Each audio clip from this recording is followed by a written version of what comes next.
Mesdames et messieurs, bonjour et bienvenue dans la revue de presse de ce jour.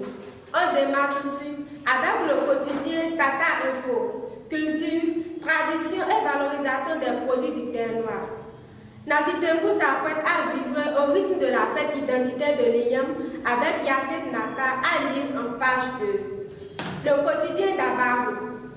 Renforcement des capacités pour l'emploi. La phase 1 du programme forcé évalué avec satisfaction à lire en page 2. Du coin info. Protection de l'environnement. Création de l'Observatoire national de gestion et de suivi des forêts. L'honorable Christian Bogo soutient la loi qui stoppe l'abattage anarchique des arbres. À lire en page 2. Éveil info. L'adoption du nouveau code des forêts et de la faune. L'honorable Bolé Aponan salue une réforme historique au service de la biodiversité.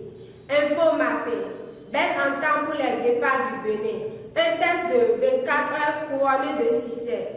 Le potentiel. Réforme du permis de conduire au Bénin. L'ANAC dissipe les doutes et rassure les candidats à lire en page 3.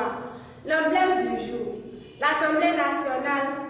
Diogbe nous salue un début de mandat prometteur à lire en page 3. Le grand regard. Présent dans les grandes rencontres continentales, Romy Adouadaï repositionne le Bénin auprès de ses pairs. Décryptage info.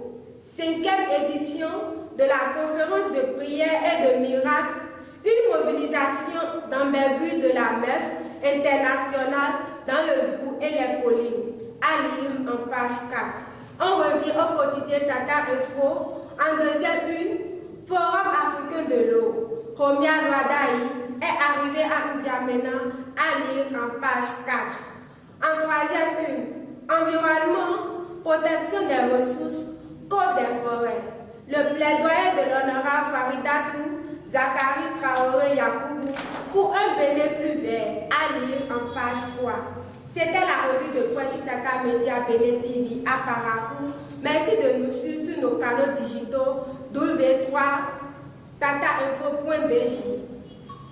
Restez fidèles à nos programmes. Portez-vous bien. Au revoir.